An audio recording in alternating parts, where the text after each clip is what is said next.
600 ರೂಪಾಯಿ ಇದುವರೆಗೂ ಇತಿಹಾಸದಲ್ಲಿ ಯಾರೂ ಮಾಡಿಲ್ಲ. ಯಾಕೆಂದ್ರೆ ಓಡಿ ಸರ್ಕಾರಿ ನೌಕರಿಗೆ ಬೇಕು 600 ರೂಪಾಯಿ ಕೊಟ್ಟು ಪ್ರತಿನಿಧಿ ಶುಲ್ಕ ಹಾಕ್ತಾರೆ. ಜನಸಾಮಾನ್ಯರು 600 ರೂಪಾಯಿ ಕೊಟ್ಟು ಬರೋದು ಹೆಂಗೆ? ಆದ್ರಿಂದ ದಯಮಾಡಿ ಪ್ರತಿನಿಧಿ ಶುಲ್ಕವನ್ನ ಇಳಿಕೆ ಮಾಡ್ಬೇಕು ಸರ್. ಹಿಂದೆ ಹೆಂಗೆ 300 ರೂಪಾಯಿ ಇತ್ತು ಆ 300 ರೂಪಾಯಿ ಪ್ರತಿನಿಧಿ ಶುಲ್ಕಕ್ಕೆ ಇಳಿಸ್ಬೇಕು ಸರ್. ಸರ್ಕಾರನೂ ಕೂಡ ದುಡ್ಡು ಕೊಡ್ತಾ ಇದೆ. ಹಂಗಾಗಿ ದಯಮಾಡಿ ಪ್ರತಿನಿಧಿ ಶುಲ್ಕ ಹೆಚ್ಚಳ ಆಗೋದು ಬೇಡ. ನಮಸ್ಕಾರ. ಕೃಷ್ಣ ಸೋಡ ಅದ್ದೂರಿಯಾಗಿ ಸಾಹಿತ್ಯ ಸಮ್ಮೇಳನ ನಡೆಯುತ್ತೆ. ಒಂದು ಬೇಡಿಕೆ, ಸಾಹಿತ್ಯ ಸಮ್ಮೇಳನದ ಅಂಗವಾಗಿ ಕೃತಿಗಳನ್ನ ಹೊರಗಡೆ ತರ್ತಾ ಇದ್ದೀರಿ, ಅದು 80 ಪುಟಗಳಿಗೆ ಸೀಮಿತ ಮಾಡಬೇಡಿ. ಒಂದು. ಎರಡನೆಯದು, ಸಾಹಿತ್ಯ ಸಮ್ಮೇಳನದ ಅಂಗವಾಗಿ ಸಾಹಿತ್ಯ ಪರಿಷತ್ತಿನ ಸಂಸ್ಥಾಪನೆ ಮಾಡಿರೋ ನಾಲ್ವಡಿ ಕೃಷ್ಣರಾಜ ಒಡೆಯರು ಅವರ ಪ್ರತಿಮೆ ಸ್ಥಾಪನೆ ಆಗಲೇಬೇಕು. ಆ ನಿಟ್ಟಿನಲ್ಲಿ ಸಚಿವರು ಕ್ರಮ ಕೈಗೊಳ್ಳಬೇಕು. ಅತಿ ಹೆಚ್ಚು ಕನ್ನಡ ಮಾತಾಡ್ತಕ್ಕಂಥ ಜಿಲ್ಲೆ ಮಂಡ್ಯ ಜಿಲ್ಲೆ. ಸರ್ಕಾರಿ ಶಾಲೆಗಳು ಅವನತಿ ಅಂಚಿನಲ್ಲಿ ಹೋಗ್ತಾ ಇದೆ. ಆ ಸರ್ಕಾರಿ ಶಾಲೆಗಳನ್ನ ಉಳಿಸೋ ನಿಟ್ಟಿನಲ್ಲಿ ಇಲ್ಲಿಂದನೇ ನಾಂದಿ ಆಗ್ಬೇಕು ಮಂಡ್ಯ ಜಿಲ್ಲೆಯಿಂದ. ಈ 3 ಬೇಡಿಕೆಗಳನ್ನ ದಯವಿಟ್ಟು ಇದು ಮಾಡ್ಕೊಡಿ. ಇದ್ರ ಬಗ್ಗೆ ಎಲ್ಲರೂ ಪ್ರಾಸಂಗಿಕವಾಗಿ ಮಾತಾಡಿದ್ದಾರೆ. ಸಾಹಿತ್ಯ ಸಮ್ಮೇಳನದ ಅಧ್ಯಕ್ಷರು ಸಾಹಿತಿಗಳೇ ಆಗಿರಬೇಕು. ನಿಮ್ಮ ಮೂಲಕ ಕೇಂದ್ರ ಸಮಿತಿಗೆ ಆ ಒತ್ತಡವನ್ನು ಹಾಕ್ತೇವೆ. ಸಾಹಿತಿಗಳು ಅಲ್ಲದೇನೆ ಕೇವಲ ಬರಹಗಾರನ ಸಾಹಿತಿಗಳಂತ ಮಾಡಿದ್ರೆ ಮಂಡ್ಯ ಒಪ್ಕೊಳ್ಳಲ್ಲ. ಒಂದು ಸ್ಪಷ್ಟವಾಗಿ ನಿಮ್ಮ ಮೂಲಕ ಅವ್ರಿಗೆ ಹೇಳ್ಬೇಕು, ನೀವೇ ಹೇಳ್ಬೇಕು. ಮತ್ತೆ ಎರಡನೇದು, ಪುಸ್ತಕಗಳ ಬಗ್ಗೆ ಮಾತ್ರ ಎಲ್ಲರೂ ಮಾತನಾಡುದು. ಮಾದರಿ ನಮಗೆ 94ರ ಮಾದರಿ ಸ್ಮರಣ ಸಂಚಿಕೆಯ ಪ್ರಧಾನ ಸಂಪಾದಕರು ಕೇಂದ್ರ ಸಾಹಿತ್ಯ ಪರಿಷತ್ತಿನ ಅಧ್ಯಕ್ಷರಾಗಿದ್ದಾರೆ. ಆ ಸ್ಮರಣ ಸಂಚಿಕೆ ಬರ್ತಾ ಇರೋದು ಸಮ್ಮೇಳನದ ನೆನಪಿಗಾಗಿ. ಆದ್ರಿಂದ ನೀವು ಪ್ರಧಾನ ಸಂಪಾದಕರಾಗಿರಿ, DC ಅವರಾಗಿರಿ, ಅಥವಾ ಎಲ್ಲವನ್ನು ಮೈ ಮೇಲೆ ಹೇಳ್ಕೊಂಡು ಕೆಲಸ ಮಾಡ್ತಾ ಇರ್ತಕ್ಕಂಥ HL ನಾಗರಾಜು ಅವರಿಗೆ ಕಾಣಿಸ್ತಾ ಇಲ್ಲ.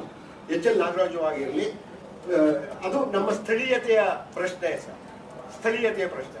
ಮತ್ತೆ ಕಳೆದ 2 ಸಮ್ಮೇಳನಗಳ ಮಂಡ್ಯದಲ್ಲಾಗಿರುವಂತಹ ಸ್ಮರಣ ಸಂಚಿಕೆಗಳನ್ನು ನೋಡಿ ಆ ಮಾದರಿಯಲ್ಲಿ ನೀವು ಸಂಪಾದಕ ಮಂಡಳಿಯನ್ನ ರಚಿಸಬೇಕು. ಆ ಸಂಪಾದಕ ಮಂಡಳಿಯಲ್ಲಿ ನಾನು ಇದ್ದೇನೆ. ಇದು ನನಗೆ ಗೊತ್ತಾದದ್ದು ನಿನ್ನೆ ಮಾತ್ರ. ಆದ್ರಿಂದ ಇದನ್ನ ನಿಮ್ ಗಮನಕ್ಕೆ ತರ್ತಾ ಇದೆ. ಮತ್ತೆ ಕೊನೆಯದಾಗಿ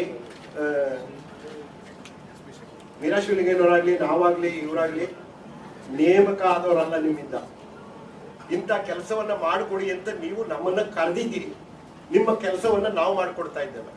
ನಮಗೆ ಕೊಡಬೇಕಾದ ಮಾನ್ಯತೆಯನ್ನ, ಗೌರವವನ್ನ ಕೊಡಬೇಕು ಎಲ್ರಿಗೂ. ಮೀರಾಶಿವಲಿಂಗೇನವ್ರನ್ನ ಕಾರ್ನರ್ ಮಾಡೋದು, ನಾನು ನೇಮಕ ಮಾಡಿದ್ದೀನಿ, ನಾನು ಹೇಳಿದಂತ ಸೂಚನೆ ಕೊಡುವಂಥದ್ದು ಸಾಧ್ಯ ಇಲ್ಲ ಸರ್. ಮಂಡ್ಯದಲ್ಲಿ ಅಲ್ಲಿಗೆ ಸಾಧ್ಯ ಇಲ್ಲ. ದಯಮಾಡಿ ಆ ಧೋರಣೆಯನ್ನ, ಆ ಸಾಹಿತ್ಯವನ್ನು ಕುರಿತು ಮಾತನಾಡ್ತಾ ಇದ್ದೀವಿ ಸರ್.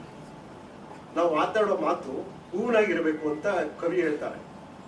ನಾನು ನೇಮಕ ಮಾಡಿದ್ದೀನಿ, ನಾನು ಸೂಚನೆ ಪ್ರಕಾರ ಕೆಲಸ ಮಾಡುವಂತ ಮೀರಾಶಿವಲಿಂಗೇನವ್ರಿಗೆ ಹೇಳೋದಾದ್ರೆ ಎಷ್ಟು ಸರಿ ಇದು. ನನಗೆ ಹೇಳಿಲ್ಲ ಅಂತ ಮೀರಾ ಮೇಡಮ್ ಹೇಳ್ತಾರೆ, ಅದು ಅವ್ರ ದೊಡ್ಡತನ. ಆದ್ರೆ ಆ ತರ ಸೂಚನೆ ಕೊಟ್ಟಿರೋದಕ್ಕೆ ನಾವು ಸಾಕ್ಷಿ ಇದ್ದೇವೆ ಇಲ್ಲಿ ಬಹಳಷ್ಟು ಜನ. ಈ ಧೋರಣೆ ಬದಲಾಗಬೇಕು. ಮತ್ತೆ ಕಾರ್ಯಕ್ರಮವನ್ನ, 3 ದಿನದ ಕಾರ್ಯಕ್ರಮದ ಪಟ್ಟಿಯನ್ನ ದಯಮಾಡಿ ನೀವು ಗಮನಿಸಿ ಸರ್. ಒಂದು ಅರ್ಧ ಮುಕ್ಕಾಲು ಗಂಟೆ ತೆಗೆದುಕೊಂಡು ನಮ್ಮ ಪದ್ಮಾಶೇಖರ್ ಅವರು ಹೇಳುದು, ರಾಜಕಾರಣಿಯಾಗಿ ನೀವು ಎಷ್ಟು ಯಶಸ್ವಿ ಆಗ್ತೀರೋ ಅದ್ರ ಗಂಟೆ ಸಮ್ಮೇಳನ. ಮಾನ್ಯ ಸಚಿವರು ಮೈಸೂರವಾಗಿ ಅಹವಾಲುಗಳನ್ನು ಕೇಳೋದಕ್ಕೋಸ್ಕರ ಇವತ್ತಲ್ಲದೆ ಇದ್ರೆ ಇನ್ನೊಂದು ದಿವಸ ಬೆಳಿಗ್ಗೆ 10:30ಯಿಂದ ಸಾಯಂಕಾಲ 5:30ವರೆಗೆ ಕೂತ್ಕೊಂಡು ಕೇಳಬೇಕು. ಇದು ನಮ್ಮ ಒತ್ತಾಯ.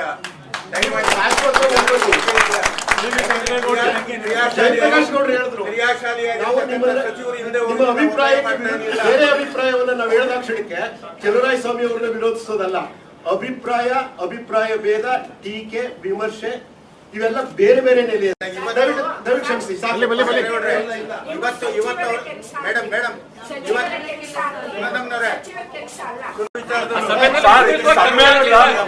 ಪೂರ್ಣ ನೀವು ಅಧ್ಯಕ್ಷರು, ಸ್ವಾಗತ ಸಮಿತಿ ಅಧ್ಯಕ್ಷರು, ತಾವು ಪೂರ್ಣ ತಗೋಬೇಕು. ದಯಮಾಡಿ ಕ್ಷಮಿಸಿ.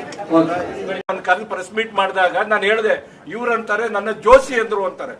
ಜೋಶಿ ಅವ್ರನ್ನ ಜೋಶಿ ಅಂತ ಇನ್ನೇನಂದ್ರೆ, ಆಮೇಲೆ ನಾನು ಮಾನ್ಯ ಸ್ಟಾಕರ್ ಅಂತ ನನ್ನ ಮೇಲೆ ಬೇಸರ ಆಗುದಿಲ್ವಾ ಸರ್ ನಮ್ಗೆ?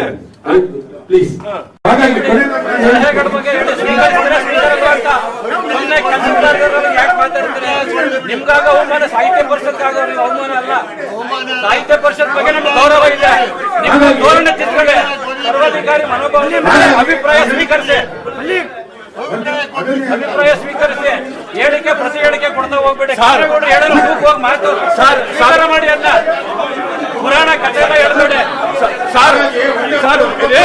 ಒಂದ್ ಮಾತು, ಸರ್ ಇವ್ರು ಹೆಂಗ್ ಗೆದ್ದವ್ರೆ ಅದೇ ಅದೇ ತರ 34 ಜಿಲ್ಲೆ ಅಧ್ಯಕ್ಷರು ಗೆದ್ದವ್ರೆ. ಆ ಜಿಲ್ಲೆ ಅಧ್ಯಕ್ಷರು ಗೌರವ ಕೊಡಿ ಮೊದಲು. ನೀವು ಏನ್ ಮಾತಾಡ್ತಾ ಇದ್ದೀರಿ ಅಲ್ವಾ ಸರ್? ಕರೆಕ್ಟ್ ಮಾಡ್ತೀನಿ ಅಂತ ಹೇಳಿದೀನಿ. ಬಟ್ ಈಗ ಏನೇನೋ ನಡೆದಾಯ್ತು, ಚರ್ಚೆ ಆಯ್ತು, ಪತ್ರಿಕೆ ಬಂತು, ಅದಕ್ಕೆ ನೀವ್ ಹೇಳಿದ್ರೆ ಪುನಃ ಯಾಕೆ ಮಾಡ್ಬೇಕು ಸರ್? ಅಭಿಪ್ರಾಯಗಳನ್ನ ತಗೋಬೇಕು, ಯೋಗ್ಯವಾದದ್ದು ಅನುಷ್ಠಾನ ಮಾಡಬೇಕು.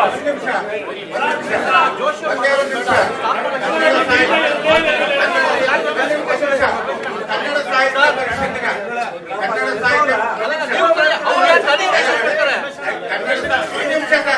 ನಾನು ಅವರ ಕರ್ತವ್ಯದ ಬಗ್ಗೆ ಮಾತಾಡ್ತೀನಿ. ಕನ್ನಡ ಸಾಹಿತ್ಯ ಪರಿಷತ್ತಿನ ಕನ್ನಡ ಸಾಹಿತ್ಯ ಪರಿಷತ್ತಿನ ಮುಖ್ಯವಾಗಿರ್ತಕ್ಕಂಥ ಮಾಧ್ಯಮದಲ್ಲಿ ಶಿಕ್ಷಣ ಮಾಧ್ಯಮ ಆಗದೆ ಹೋದಾಗ ಅಥವಾ ಆಡಳಿತದಲ್ಲಿ ಕನ್ನಡ ಆಗದೆ ಹೋದಾಗ ಧ್ವನಿ ಎತ್ತುವಂತ ಕೆಲಸವನ್ನ ಕನ್ನಡ ಸಾಹಿತ್ಯ ಪರಿಷತ್ ಮಾಡಬೇಕು. ಇವತ್ತು ನ್ಯೂ ಎಜುಕೇಶನ್ ಪಾಲಿಸಿಯಿಂದ 4 ಗಂಟೆಗೆ ಹಿಡಿದಿದೆ. ಏನ್ ರಿಯಾಕ್ಟ್ ಮಾಡಿದೀರಿ ನೀವು?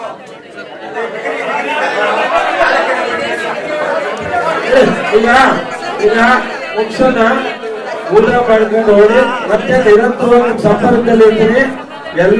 ಎಲ್ಲ ಜವಾಬ್ದಾರಿಯಿಂದ ಮಾಡೋಣ, ಹಳೆದ ಮಾಡ್ಬೇಕು. ನಮಸ್ಕಾರ. ಎಲ್ಲ ಸೇರಿ ಮಾಡ್ತಾ ಇದ್ದೀವಿ.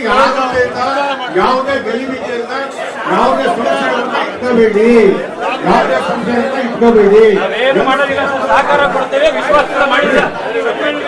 ಎಲ್ಲ ಆರಾಮಾಗಿ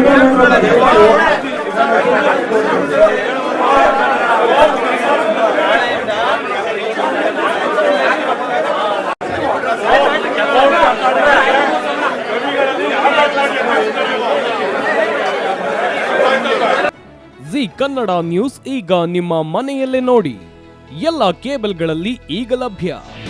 ನಿಮ್ಮ ನೆಚ್ಚಿನ ಜಿ ಕನ್ನಡ ನ್ಯೂಸ್ ಈಗ ಸನ್ ಡೈರೆಕ್ಟ್ ನಲ್ಲಿ number 292, Tata play number 1664, Jio TV number 1334, NXT digital number 30, in cable number 30, city networks 51, U digital number 162, GTPL number 17, Rockline telecommunications number 42, Shri Basaveshwara cable number 168, rural cable network 60, Vinayaka digital 57, Abhishek cable 821, city channel 53, Siddeshwara cable network 57, ವಿ4 digital infotech 628, Surya digital networks 53, Gajanan digital number 836, Malnad infotech private limited number 56, metrocast number 830, victory digital number 167ರಲ್ಲಿ ನೋಡಿ ಆನಂದಿಸಿ.